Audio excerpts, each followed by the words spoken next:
everyone, and welcome back to my channel. It's Christina from Our Wood Home. I'm doing another video in my Vintage Homemaking Advice series.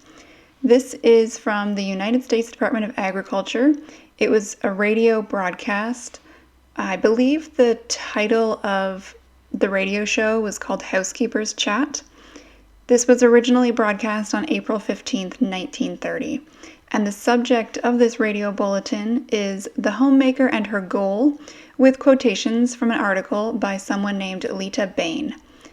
Allow me to read this radio broadcast for you. Keeping house, said my friend, is sometimes a discouraging business. There comes a time when every woman thinks she is being taken for granted, that nobody cares what she gets out of life, so long as she cooks 3 good meals a day and has them ready on time. Well, I've felt that way myself, haven't you? But not for long. Keeping house has its compensations. The other day I read an article which I wish every housekeeper, no, let's say homemaker, might read. From this article I have borrowed a few paragraphs to share with you.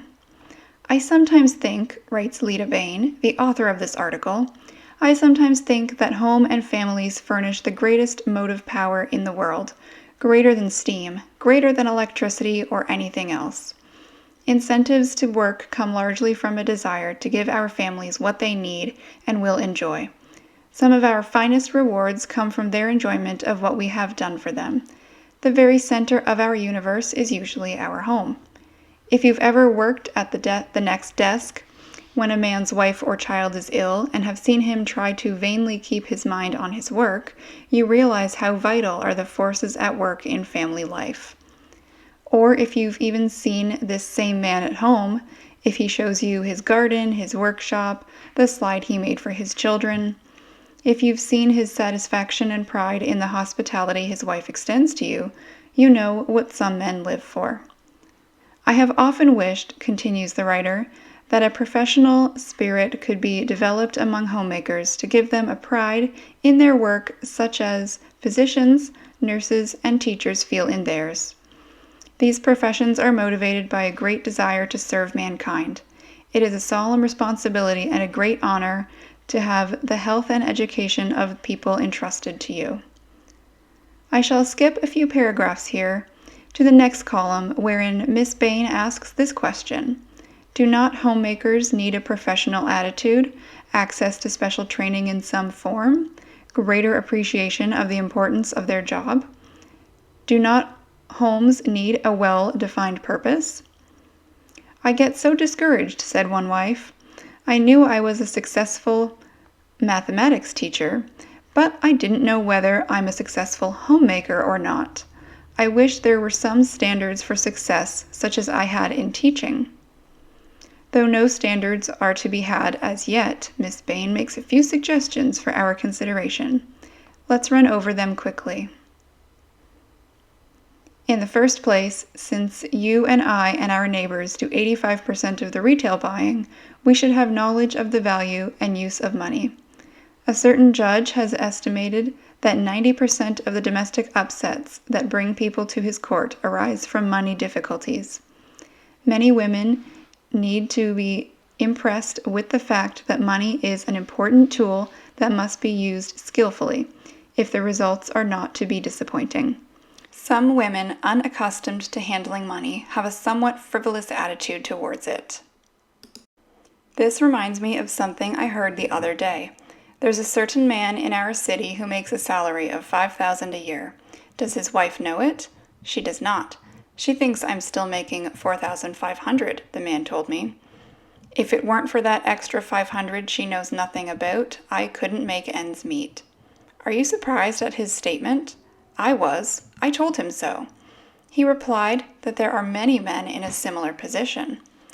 Well, to continue with Miss Bain's article, she says the invention has served the housewife until there seems to be a gadget for every chore, and a specialist for every gadget.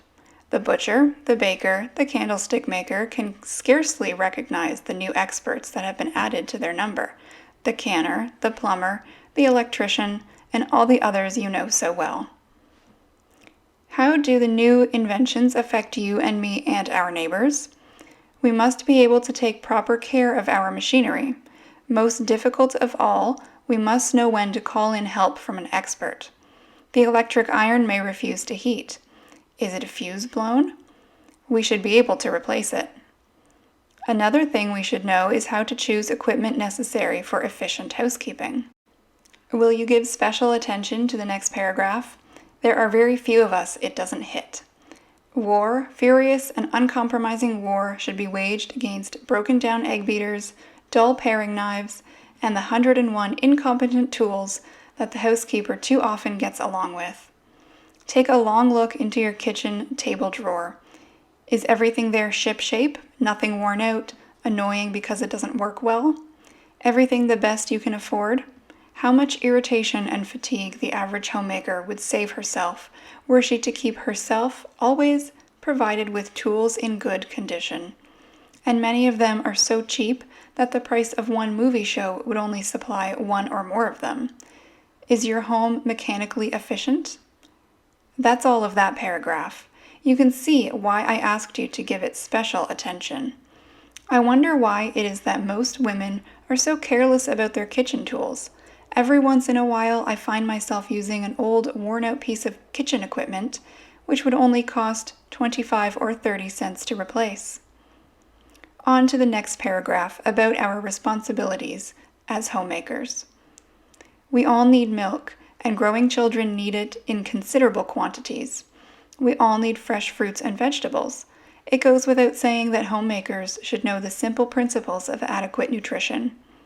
It isn't just cooking that counts. It's proteins and vitamins and calories, and the rest all considered and cooked in proper proportions, flavored and garnished and served. Science has crossed the kitchen's threshold, telling the cook what foods our bodies need, and placing upon her the responsibility of making these foods so attractive that the family cannot refuse. A much more complicated task in many ways than the old way, but relieved again by science. For though new methods of preserving and handling and shipping foods, much of the work is done outside the home, leaving only the finishing touches to be added. The homemaker should know the factors that contribute to sound physical health, to ways to prevent spread of diseases. William has a cold. Must the 3 other children have colds too? What precautions can she take to prevent it? Miss Bain mentions another thing that adds greatly to the success of a home, an appreciation of beauty, of color, line, and texture. Do you know rooms that almost make you dizzy when you go into them? I felt this room needed something, so I put that vase on the piano, said a woman whose living room was a riot. Apparently, she had felt that the room needed something many times, but never felt that it needed to have something taken out. So you had a confused jumble of things and more things until your weary eyes were forced to fasten their attention on one small flower in the rug, if you were to have any sense of quiet at all. The homemaker needs to know the fundamental psychological principles involved in child training. It is true today as it was 45 years ago when Olive Schreiner wrote of motherhood. It is the work that demands the broadest culture. The souls of little children are marvelously delicate and tender things, and keep forever the shadow that first falls on them, and that is the mother's. There are many more good paragraphs in Miss Bain's article, but I have time for only one more. What about it all anyway, asks Miss Bain. Are we going to allow the homemaking to drift along without any effort on the part of those most concerned to direct it to the channels they believe to be best for all of us? Or are we going to wrestle with the problem, redefine the purpose of the home in light of present-day needs, then trim our sails one and all to direct our course to the desired port? That's all I'll quote from Miss Bain today. Just between you and me, I think we can answer her question. Give us time to become adjusted to the new order of things, to organize our problems, and we can set the homemaking standards of the future. I hope that you enjoyed the reading of that bulletin. I think it's really interesting to know what people were thinking about and talking about in a time well before my own. This broadcast was originally in 1940, And while some of the information may be a little bit outdated and some of the figures are a little bit outdated, it's still really cool to listen to that and learn from that and figure out how can we apply this timeless wisdom into our present day. If you like this vintage homemaking advice series, I have a playlist of all of those videos linked at the end of this one. Feel free to let me know your comments down below, and if you like what you see here, I hope that you consider subscribing. Thank you so much and have a great rest of your day.